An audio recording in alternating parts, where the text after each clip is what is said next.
Start. Good morning all of you. Good morning. तो हमने कल बताया था कि एडवांटेज ऑफ साइंटिफिक मैनेजमेंट। तो एडवांटेज ऑफ साइंटिफिक मैनेजमेंट में हमने देखा कि निर्माता के द्वारा, श्रमिकों के द्वारा और समाज, राष्ट्र, उपभोक्ता के दृष्टिकोण में ये बहुत ही सम्माननीय था। उपभोक्ताओं के द्वारा भी, उपभोक्ता को भी लाभ मिला, श्रमिकों को भी लाभ मिला और निर्माता को भी लाभ मिला। लेकिन जिस चीज की अच्छाई होती है उसमें कुछ बुराइयां भी होती है, क्योंकि हमको दोनों पॉइंट को देखना पड़ता है, दोनों फैक्टर को देखना पड़ता है कि इसमें अच्छाई है तो बुराई क्या है। तो जिस प्रकार से साइंटिफिक मैनेजमेंट का एडवांटेज था, ठीक उसी प्रकार से साइंटिफिक मैनेजमेंट में कुछ डिसएडवांटेज भी थे, जिसके कारण इसको विरोध किया गया।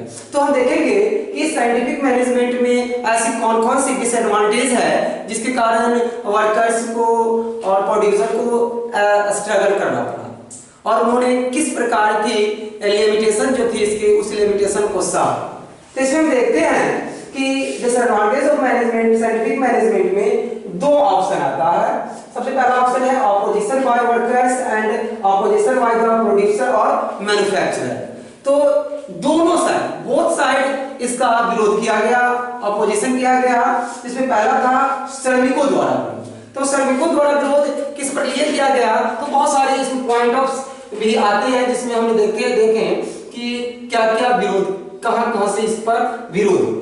तो सबसे पहला पॉइंट, दूसरा पॉइंट, तीसरा पॉइंट, चौथा पॉइंट, पांचवा पॉइंट, इस प्रकार के सारे पॉइंट्स को हम देखते हैं तो पता चलता है कि श्रमिकों ने इसका बड़े पैमाने पर विरोध किया। ठीक उसी प्रकार हम निर्माता के दृष्टिकोण से भी देखते हैं तो इसमें पता चलता है कि इसमें पूरी तरह से विरोध किया गया। तो हम पहले देखें कि श्रमिकों के द्वारा किस प्रकार विरोध किया गया। नहीं तो श्रमिकों के द्वारा विरोध किन किन पॉइंट्स ऑफ व्यू से किया गया, उन पॉइंट्स ऑफ व्यू को देखते हैं। तो सबसे पहला पॉइंट हमारा आ रहा है अधिक परिश्रम। देखिए अधिक परिश्रम की बात तो है ही, क्योंकि साइंटिफिक मैनेजमेंट जो था वो टाइम जो निर्धारित होता था वर्कर्स को कि आपको जो टाइम दिया जाता था उस टाइम में आप काम करते थे, चाहे काम हो या नहीं। लेकिन साइंटिफिक मैनेजमेंट के आ जाने के बाद श्रमिकों को काम के साथ साथ टाइम भी डिटरमाइन किया गया कि आपको इस डेट पर काम को करना है, काम को कंप्लीटली समाप्त कर देना है। जिसके कारण वर्कर्स जो पहले लालफिताशाही में रहते थे, आराम से रहते थे, जो काम को सही ढंग से नहीं कर पाते थे और सैलरी लेते थे, वैसे श्रमिकों के लिए ये विरोध की बात थी, क्योंकि वे श्रमिक काम करना नहीं चाहते थे। लेकिन साइंटिफिक मैनेजमेंट के आ जाने के बाद क्या हुआ कि उन्हें काम करना पड़ा। तो जो मजदूर कभी काम किया नहीं हो और उस मजदूर को, उस कर्मचारी को अटैक मतलब सडनली आप उसको काम पर भेजेंगे और उस पर काम करवाइएगा तो निश्चित रूप से उसे काम जो है हार्ड लगेगा और लेबर भी हार्ड लगेगा। तो जिसके कारण ये जितने भी लालफिताशाही मजदूर जो थे, जो आरामदेह स्वयं को मानते थे, उनके लिए अधिक से अधिक परिश्रम करना पड़ा, क्योंकि बिना परिश्रम का कोई पेमेंट नहीं होता, कोई सैलरी नहीं मिलता। इसलिए उन्होंने आपस में मिलकर इसका क्या किया, विरोध किया। उनका मानना था कि जिस प्रकार से हमसे वर्क लिया जा रहा है उसके अकॉर्डिंग टू हमको पेमेंट नहीं मिल रहा है। हम अधिक से अधिक काम को करते हैं और अधिक से अधिक काम करने के एवज में हमको एक बहुत कम वेतन दिया जाता है, अनसेटिस्फाइड वेतन दिया जाता है। इसलिए उन्होंने इसका बड़े पैमाने पर विरोध किया। दूसरा पॉइंट था कि कठोर नियंत्रण। जी, साइंटिफिक मैनेजमेंट का नियंत्रण प्रणाली जो है वो बहुत हार्ड है, क्योंकि इसमें कोई भी डिसिप्लिन को भंग करता है तो उसे बाइक आउट कर दिया जाता है। क्योंकि आउट इसलिए किया जाता है कि वे अन्य श्रमिक को विरोध नहीं करवा दे, अन्य श्रमिक को कंफ्यूज न कर दे कि हम इस प्रकार से काम करते हैं, आप भी इस प्रकार से काम करेंगे। तो वैसे मजदूर जो डिसिप्लिन को भंग करते थे उन्हें डायरेक्टली ऑर्गेनाइजेशन से आउट कर दिया जाता था, उन्हें सस्पेंड कर दिया जाता था, यहाँ तक कि उनसे नौकरी से निकाल भी दिया जाता था। जिस कारण से श्रमिक वर्ग अपने आप को सम्माननीय ठेस पहुंचा, इसे अपमान समझा और उसके लिए उन्होंने साइंटिफिक मैनेजमेंट का विरोध किया। तो दूसरा पॉइंट है कठोर नियंत्रण। तो इसमें श्रमिकों वर्ग के लिए जो इसकी नियंत्रण प्रणाली थी उसे हार्ड लगा, वे स्वयं को इसको सर्वाइव नहीं कर सकते थे, इसलिए उन्होंने इसका विरोध किया। तीसरा पॉइंट हम देखेंगे प्रमापीकरण एवं विशिष्टीकरण का प्रभाव। क्योंकि साइंटिफिक मैनेजमेंट के आ जाने के बाद जितने भी वर्क होते थे वे सभी स्टैंडर्ड वाइज में बांट करके दिया जाता था, एक ग्रेडिंग बांट दिया जाता था और उस ग्रेडिंग के अनुसार श्रमिकों से काम करवाया जाता था। जो श्रमिक बहुत अच्छे ढंग से काम करते थे उसे ग्रेड 1 में रखा जाता था, जो उससे कम मेहनत करते थे उसे ग्रेड 2 में डाला जाता था, जो उससे कम करते थे ग्रेड 3 में। इस प्रकार से ग्रेड बनाया गया था और उस ग्रेड के अनुकूल ही उनको पेमेंट दिया जाता था। इसलिए श्रमिकों ने समझा कि हम एक है और हमारा वेतन अलग अलग क्यों, क्योंकि आजकल भी हम लोग देख रहे हैं कि शिक्षक समुदाय के लोग कह रहे हैं समान काम समान वेतन, लेकिन वो इस प्रकार इस काम को नहीं समझ पा रहे हैं कि कौन किसके अनुकूल काम कर रहा है, कौन फॉर बेटर काम कर रहा है, कौन फॉर बेटर काम नहीं कर रहा है। तो साइंटिफिक मैनेजमेंट के आ जाने के बाद जो कर्मचारी अधिक काम करते थे, बेहतर ढंग से काम करते थे, उन्हें अधिक से अधिक वेतन दिया गया। तो जिस कर्मचारी को अधिक वेतन नहीं मिलता था उन कर्मचारी वर्ग के द्वारा साइंटिफिक मैनेजमेंट का विरोध किया गया, क्योंकि उन्हें सम्माननीय वेतन नहीं मिलती थी और उन्होंने इसका विरोध किया। उसके बाद चौथा पॉइंट हम देखेंगे कि वेतन का प्रश्न। जी, वेतन का प्रश्न कि जिस अनुकूल में साइंटिफिक मैनेजमेंट में जिस अनुकूल से जिसके अकॉर्डिंग वर्क लिया जाता था उसके अकॉर्डिंग पेमेंट नहीं दिया जाता। अब मान लीजिए जो वर्कर अधिक से अधिक काम करता है तो उसके अनुकूल से वेतन नहीं मिलता है, इसलिए उन्होंने साइंटिफिक मैनेजमेंट का विरोध किया। उसके बाद पांचवा पॉइंट है स्वतंत्रता का हनन। स्वतंत्रता का हनन, तो कर्मचारी को साइंटिफिक मैनेजमेंट में according to rules and policies work करना पड़ता था। जो संस्था की नियम होती थी, जो नीति होती थी, उसके अनुकूल ही काम करना पड़ता था। उन्हें किसी प्रकार का एक्स्ट्रा माइंड लगाने की जरूरत नहीं थी, एक्स्ट्रा दिमाग लगाने की जरूरत नहीं थी। जैसा प्लेटफॉर्म बनता था उसी प्लेटफॉर्म के अनुकूल काम करना था, जिसके कारण श्रमिकों ने समझा कि हमारी स्वतंत्रता को छीना जा रहा है। साइंटिफिक मैनेजमेंट एक नया कानून ला दिया गया है और उस कानून के अंतर्गत हमको जबरन काम में बांधा जा रहा है, इसलिए उन्होंने इसका विरोध किया। उसके बाद छठा पॉइंट है कार्य के प्रति रुचि का अभाव। तो देखिएगा बहुत सारा पॉइंट्स हमने देखा, इस पॉइंट के अनुकूल अगर जाते हैं तो 5 पॉइंट को हम लोग समझते हैं। तो बताइए कि पांचों पॉइंट्स में लग रहा है कि इसमें थोड़ा अधिक परिश्रम लग रहा है, कठोर नियंत्रण है, जो प्रभावीकरण तथा विशिष्टीकरण का प्रभाव है, वेतन का प्रश्न है, स्वतंत्रता का हनन हो रहा है। तो बताइए इतना सारा काम होगा तो कार्य के प्रति रुचि रहेगी? नहीं रहेगी, क्योंकि श्रमिकों की जो अंदर धारणा थी, जो पहले का विश्वास था, पहले की अनुभव थी, उस अनुभव में वे चेंजिंग नहीं करना चाह रहे थे। और चेंजिंग जब नहीं करना चाह रहे थे तो पहले जिस प्रकार से वे काम कर रहे थे उस आधार से वे उस काम को उसी ढंग से करना चाहते थे। परंतु साइंटिफिक मैनेजमेंट के द्वारा क्या किया गया कि उनकी जो सोच थी, जो अनुभव थे, जो कार्य प्रणाली था, जो कार्यविधि था, उसको चेंजिंग करना था, उससे हट करके नई विधि से काम करना था, जिसके कारण उनमें काम करने के प्रति रुचि का अभाव हो गया। वे अपनी धारणा को नहीं बदलना चाह रहे थे और अपनी धारणा को नहीं बदलने के कारण ही उन्होंने साइंटिफिक मैनेजमेंट का क्या किया? विरोध किया। उसके बाद है शोषण का नया तरीका। देखिए श्रमिक वर्ग के बीच एक और गलत धारणा पाई गई कि साइंटिफिक मैनेजमेंट जो आया है वो श्रमिकों को शोषण करने के लिए आया है। इसमें केवल निर्माता को फायदा होगा, प्रोड्यूसर को फायदा होगा और श्रमिकों का इसमें किसी प्रकार का फायदा नहीं होगा। और उसी सोच के कारण वे इस साइंटिफिक मैनेजमेंट का, वैज्ञानिक प्रबंध का उन्होंने विरोध किया। कहा कि ये कुछ नहीं है, ये नया कानून वगैरह कुछ नहीं, इसे नया विधि से हम उत्पादन करेंगे तो हम अधिक मेहनत करेंगे, अधिक उत्पादन होगा, तो इसमें हमको बेनिफिट नहीं है। इससे केवल निर्माता को बेनिफिट हो रहा है, इससे कंपनी वाले को बेनिफिट हो रहा है, हम तो सिर्फ काम करते जा रहे हैं और उसके अनुकूल हमको पेमेंट नहीं मिल रहा है, उसके अनुकूल हमको वेतन नहीं मिल रहा है। इसलिए उन्होंने कार्य के प्रति रुचि का अभाव आया और उन्होंने समझा कि ये शोषण का नया तरीका है, इससे कुछ और नहीं होगा, इसमें क्या है, सिर्फ हम वर्कर्स को शोषण किया जाएगा और हमको पेमेंट नहीं मिलेगा। और उन्होंने इसका अपने संघों के द्वारा, अपने मजदूर वर्गों के द्वारा, कर्मचारी वर्गों के द्वारा इसका विरोध किया। उसके बाद 8वां पॉइंट हम देख रहे हैं यहाँ पर है कि श्रम संघों द्वारा विरोध। ये देखिए लेबर जितने भी होंगे, जितने भी वर्कर्स होते हैं, उनका वर्कर्स का एक संघ होता है और उस संघ के अनुकूल डिसीजन लिया जाता है, निर्णय लिया जाता है कि हमारी दैनिक भत्ता क्या होगी, हम डेली वेजेस जो काम कर रहे हैं तो हमारा वेजेस क्या होगा। और उस वेजेस को उसी संघ के द्वारा निर्धारित किया जाता है और उससे कम कोई भी कंपनी हो या ऑर्गेनाइजेशन हो नहीं देता है।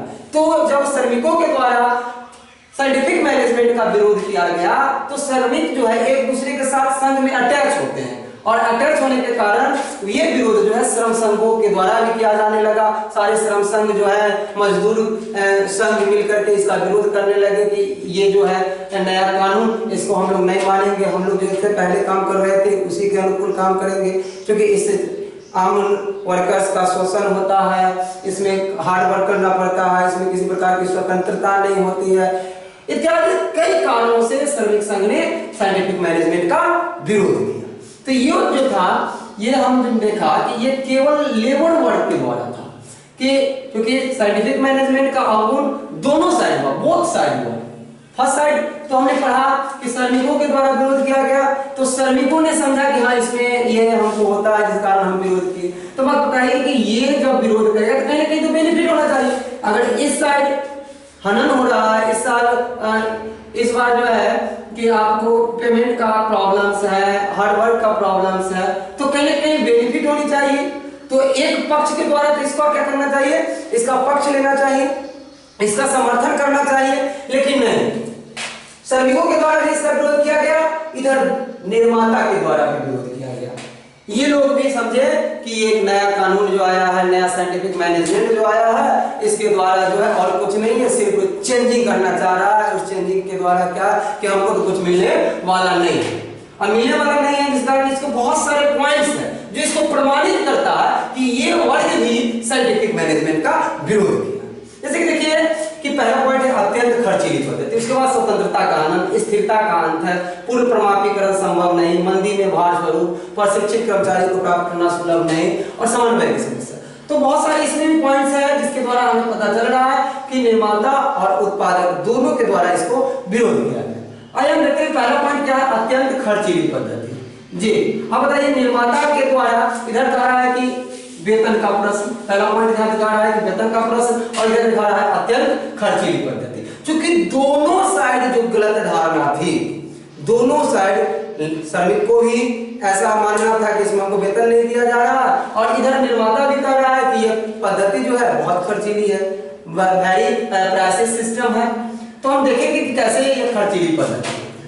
तो देखिए अत्यंत खर्चीली पद्धति का मतलब हुआ कि पहले ऑर्गेनाइजेशन में क्या था कि कोई भी मजदूर को एक लिमिट वेतन दिया जाता था, जो अच्छे कर्मचारी थे उसे भी एक साथ रखा जाता था, और जो कम काम करने वाले कर्मचारी थे उसे भी एक साथ रखा जाता था। जिसके कारण क्या होता था, जो काम कर रहा है उसे सब सेटिस्फैक्शन लाइक पेमेंट नहीं मिल रहा, जो काम नहीं कर रहा है वो आराम से पैसा लेके जा रहा है। तो जब ये जो सिस्टम आया साइंटिफिक मैनेजमेंट, तो काम को टाइम बाउंड बांध दिया गया कि टाइम बांध दिया गया कि आपको इस डेट पर काम को खत्म करना है। तो श्रमिक जो थे वो निर्धारित टाइम से पहले ही काम को समाप्त कर लेते थे, और निर्धारित टाइम से पहले समाप्त कर वो पैसा ले लेते थे, फिर वो अलग काम लेते थे, फिर वो अलग काम लेते थे। इस प्रकार जिस लेबर का पेमेंट 10,000 रुपया होता था, वो लेबर जो है साइंटिफिक मैनेजमेंट के द्वारा 18,000 पेमेंट लेने लगा। तो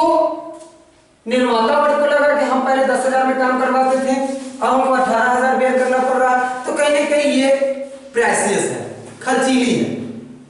इसमें जो है हम 10,000 में पेमेंट काम करवा लेते, जब 18,000 दे रहे हैं, इसलिए उन्होंने क्या किया, साइंटिफिक मैनेजमेंट का विरोध किया। उनका मानना था कि यह अत्यंत खर्चीली पद्धति है, इसके द्वारा हम जिस काम को पहले 1,000 रुपए में करा लेते थे, उस काम को अब करवाने में हमको 1,800-1,500 रुपए बेयर करना पड़ रहा है। इससे अच्छा हम पहले ही थे जो 1,000 में काम हो जाता था। इसलिए ये निर्माता और उत्पादक जो है इसका विरोध किए। दूसरा है स्वतंत्रता का आनंद। ये दोनों साइड स्वतंत्रता का आनंद है, क्योंकि इसमें किसी भी प्राचीन एवं रूढ़िवादी विचारधारा को लागू ही नहीं था। बिल्कुल साइंटिफिक अप्रोच के द्वारा, साइंटिफिक कॉन्सेप्ट के द्वारा काम को करवाना था। जितने भी नए मेथड्स होते थे, नई विधि होते थे, उस विधि के द्वारा हर एक निर्माता को काम करना पड़ता था। और जैसे एक एग्जाम्पल हम बताते हैं, उस एग्जाम्पल को आप देखिएगा कि आपने देखा होगा कि पहले चिमनी जो था, ईंट भट्ठा जो देखे होंगे, पहले टीना का रहता था, और टीना का होता था और उसको लोग ईंट भट्ठा में काम करते थे। तो जैसे सरकार का कानून बना कि भाई देखिए इसके अनुकूल आपको काम नहीं करना है, आप क्या कीजिए चिमनी को फिक्स कीजिए। तो उन्होंने 90 फीट 110 फीट का बनवाया। फिर नया कानून आया कि नहीं इसकी ऊंचाई 150 फीट होनी चाहिए, और जो 150 फीट का नहीं है वैसे चिमनी का लाइसेंस रद्द कर दिया जाएगा। तो बताइए उस स्थिति में जितने भी चिमनी वर्ग के लोग थे, चिमनी मालिक जो थे, वो इस रूल्स का समर्थन किए होंगे या विरोध किए होंगे? निश्चित रूप से विरोध किए होंगे, क्योंकि उससे पहले वो उससे जीविका उपार्जन कर रहे थे। अब नए कानून के अंतर्गत क्या किया गया, उनकी जीविका को रोका गया। ठीक इसी प्रकार से उनकी स्वतंत्रता को छीना गया और उन पर एक अतिरिक्त बोझ लाद दिया गया।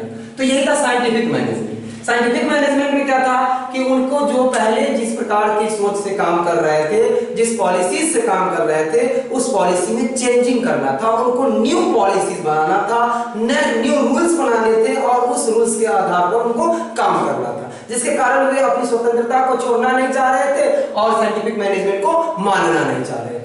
तो जिन जिन उत्पादकों ने साइंटिफिक मैनेजमेंट को मानना चाहा, तो उन्होंने साफ एक ही प्रश्न खड़ा किया कि भाई इसमें स्वतंत्रता का हनन होता है, हम अपने ढंग से कोई भी काम को नहीं कर सकते, हमको अकॉर्डिंग टू साइंटिफिक मैनेजमेंट चलना पड़ता है। उसके बाद तीसरा पॉइंट था स्थिरता का अंत। तो साइंटिफिक मैनेजमेंट में कि कोई भी काम जो था स्थिर नहीं था, फिक्स नहीं था, वो फ्लेक्सिबल था। जैसे जैसे नए नए कार्यविधि आते रहते थे उसके आधार पर काम करना पड़ता था, जैसे जैसे नई टेक्नोलॉजी आता था उस टेक्नोलॉजी के आधार पर काम करना पड़ता था। इसलिए उन्होंने कहा कि इसमें कोई फिक्सेशन नहीं है, कोई प्लान फिक्स नहीं होता, ये फ्लेक्सिबल है, जो फ्लक्चुएट करता रहता है, हमेशा बदलते रहता है, और हम ऐसे स्थिति में नहीं है कि नए नए विधि को हम अपने आप से करते रहेंगे। अतः उन्होंने इसका विरोध किया। उसके बाद चौथा पॉइंट है पूर्ण प्रमापीकरण संभव नहीं। तो पूर्ण प्रमापीकरण संभव नहीं, तो जब आप किसी भी काम को ग्रेड वाइज बांटिएगा, तो ग्रेड वाइज बांटने के लिए आपके पास इक्विपमेंट होनी चाहिए, आपके पास रिसोर्सेज होनी चाहिए। तो रिसोर्सेज नहीं होगी तो आप ग्रेड में नहीं बांट सकते हैं, और जब तक आप ग्रेड में नहीं बांटिएगा तब तक आप जो है सही दिशा में काम को नहीं कर सकते। तो जितने भी मैन्युफैक्चरर थे, प्रोड्यूसर थे, उन्होंने कहा कि भाई हमारे पास किसी प्रकार का रिसोर्सेज नहीं है, इक्विपमेंट्स नहीं है, तो हम ग्रेडिंग नहीं कर सकते हैं और इससे पूरी तरह से ग्रेडिंग करना संभव नहीं है। अतः उन्होंने इसका विरोध किया। उसके बाद है मंदी में भार स्वरूप। देखिए इकोनॉमिक जो कंडीशंस है वो फिक्स नहीं होते हैं। किसी समय आपका जो है मंदी का भाव चलेगा, कभी कभी मंदी का दौर चलता है तो कभी बहुत तीव्र होता है, महंगाई हो जाती है। तो उस स्थिति में जितने भी ऑर्गेनाइजेशन होते हैं उनके on the basis of situation चलना पड़ता है, on the basis of condition चलना पड़ता है।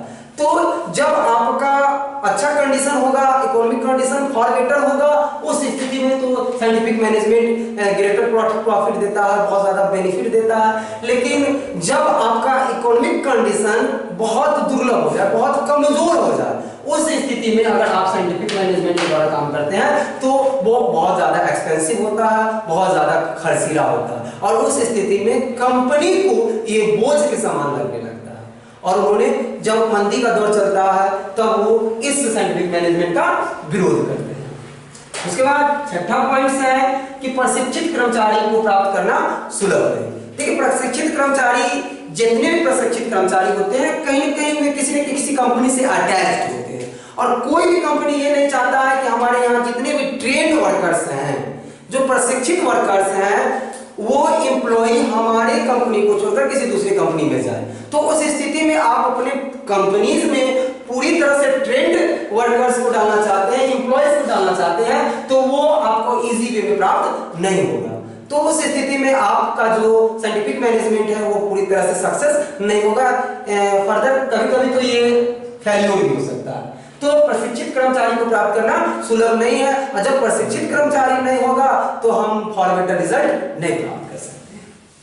उसके बाद है सातवां पॉइंट समन्वय की समस्या।